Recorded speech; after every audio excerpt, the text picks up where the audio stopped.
love, you're listening to the Died on Ashanta podcast. I'm a resilience strategist and migrant integration specialist who has spent the last 20 years traveling, working, and studying throughout the Caribbean, North America, Europe, Africa, and Asia. As a globetrotter, I quickly learned how to bounce back from crisis and how to thrive in new and strange places. I've used my training and experience to develop a resilience-based framework, and now I help others to get over the hurdles that come with living in a foreign country. Now on this podcast, I invite you to join me on this journey of living with simplicity, joy, and resiliency. From green smoothies to goal setting, we'll cover it all. We'll talk about all the things that help us to thrive through the storm.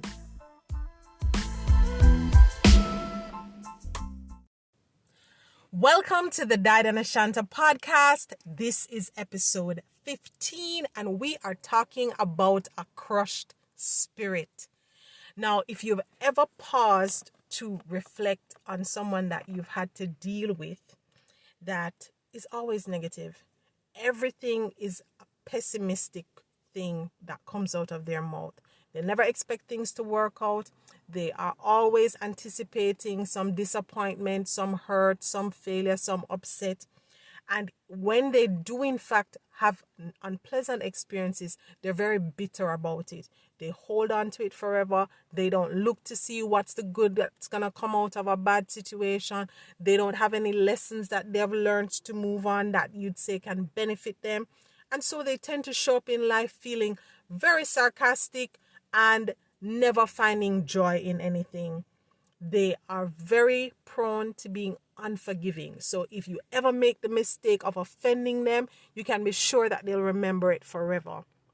That is the perfect description of a crushed spirit.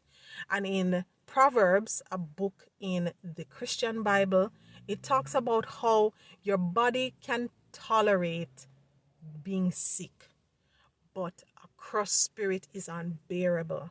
It talks about how a crushed spirit dries up your bones. That's literally like you're walking around with no life, no hope, no joy. And this is what it looks like when people spend their lives going from moments of depression to despair to unresolved grief. That is a crushed spirit. And the reality is, when we talk about living simply, joyfully, and living with resilience, a lot of people have no idea what that means because they are dealing with their hauling around day to day a crushed spirit. And you who are listening might be feeling exactly like that. You've thought that, life has been rough on me. I've just dealt with back-to-back disappointments. As soon as one problem leaves me, I'm moving into another. What's the point of trying anymore? And I want to suggest that it really isn't your fault that you have a crushed spirit. It may have gone all the way back to the very beginning of your life, to those times when you would have developed an attachment to your primary caregivers. And so you may or may not be familiar with something called attachment theory. And attachment theory talks about how within the first 12 to 18 months of our lives, depending on the experiences that we have with our primary caregivers, we either form secure attachments to those persons, and this would be like typically a mother or father, whoever was taking care of you during that period of your life, or you form an insecure attachment. And so the person who has a secure attachment tends to function in a very confident way. They're very resilient. Even if bad things happen, they bounce back. They are anticipating that things will improve. They are very open with their communication. They're giving, and they're also happy to receive from others. That's a securely attached person. Someone who has an insecure attachment style would fall into one of three categories. If they have an anxious attachment style, then they tend to be very clingy, they're dependent, they want everybody to do something for them, they're always worried that someone's going to abandon them or hurt them, and they show up that way. Someone who has a dismissive or an avoidant attachment style tends to be very withdrawn. They hide their feelings. They try to be super independent, and they do everything for themselves because they don't trust anyone. In fact, they don't even trust themselves. The third category is the fearful attachment style, or some would call it a disorganized. And this is a bit of a mix of the previous two. The person with a fearful attachment style tends to show up very inconsistently in their interactions. Sometimes they're very needy and they love to show you emotion and express that they want to be around you and they enjoy your company, and another minute they're like very aloof, very withdrawn and untrusting, and then they're thinking, I don't need you, I don't need anybody, I can do everything for myself. So those are the three different forms of insecure attachments. And when it is someone has an insecure attachment, that attachment trauma or attachment wound shapes how they show up in life forever unless they get some work done and make some effort, something significant happens in their life to help them heal and form secure attachments. And so when it is someone never trust others, never trust themselves, and they can't show up in a confident and open, interdependent way, then they are very prone to expecting the worst in life. And so when they have bad experiences, they never learn anything from it. They never have hope of change, of improvement. And so they never make an effort. And so the cycle just repeats itself. And after back-to-back negative experiences, a pessimistic outlook, they develop a crushed spirit. And this is something that can live with someone forever. You may meet an old grumpy person who is just like that, having a crushed spirit, but it's not permanent. This is something that we can work on. And so this, if you are thinking about how can I be resilient, how can I find joy in the midst of adversity, how can I make simple changes in my life to build that inner strength to move from here to where I dream of being. And so I'm going to share 3 simple tips I want to offer to help you heal your attachment style, that attachment trauma, attachment wounds, so you can increase your resilience and to move away from having a crushed spirit to a joyful, vibrant spirit. And the very first thing, of course, has to be self-awareness. You need to know what part of this spectrum do you fall on. Are you insecurely attached? And if so, how does it show up in your life? I'd highly recommend that you check out a quiz. Look for an attachment style quiz.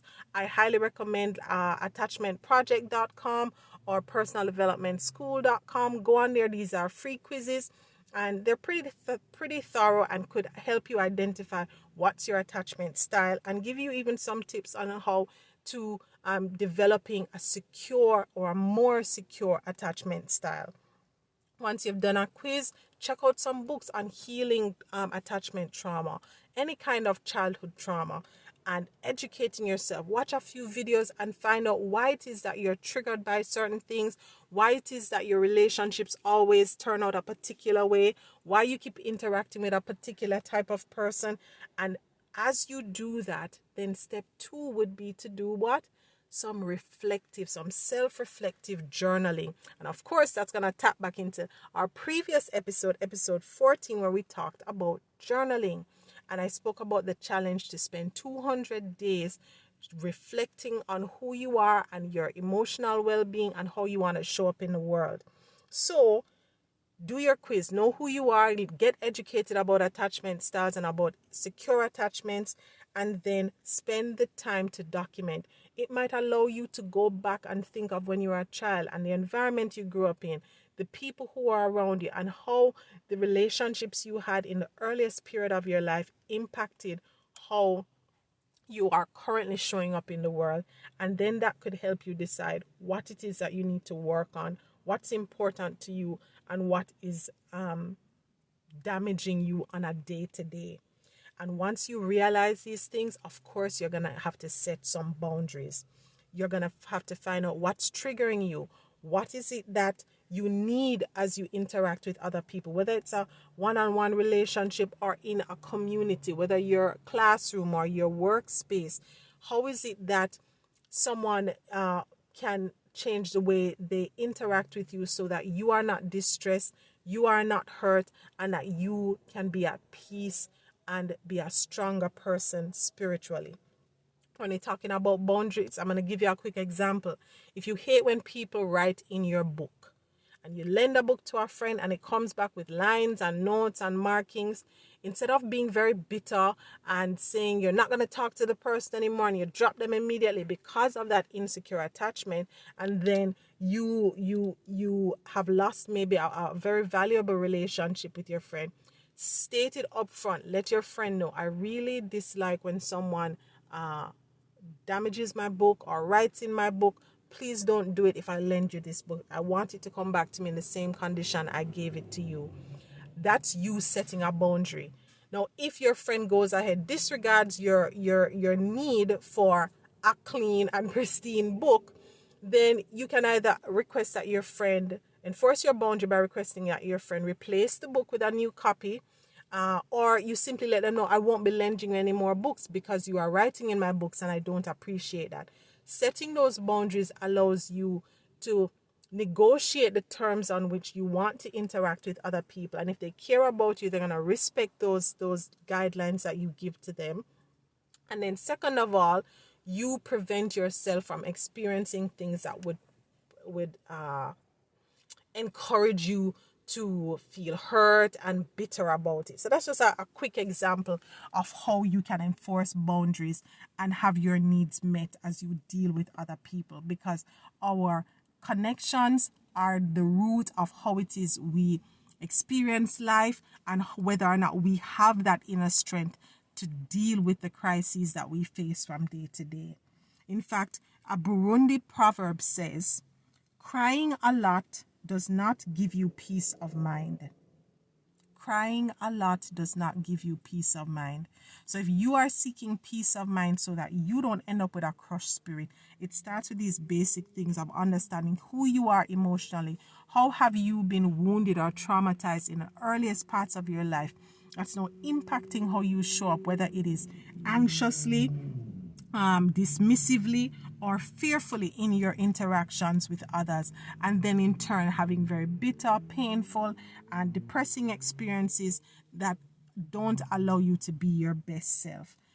If you're looking for a great resource that talks about how early childhood adverse experiences can negatively impact your life for the long term, I strongly recommend you go back to this book that I've recommended before. It's called When the Body Says No, and it's by Dr. Gabor Mate.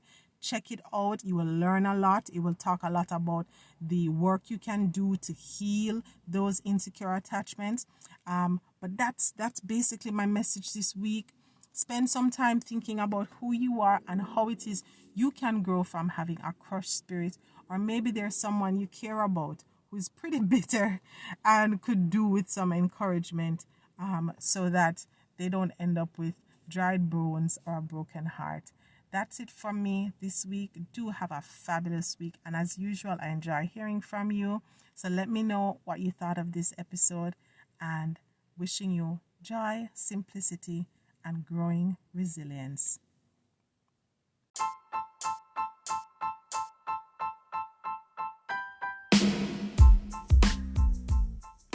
Thanks so much for listening, love. If you enjoyed this episode, head over to diedonashanta.com. I'd love to hear your thoughts on today's message. Be sure to drop your email address so I can send you some helpful resources, updates, and the occasional music video that I may have on repeat. Make sure you subscribe and spread the love with someone you care about.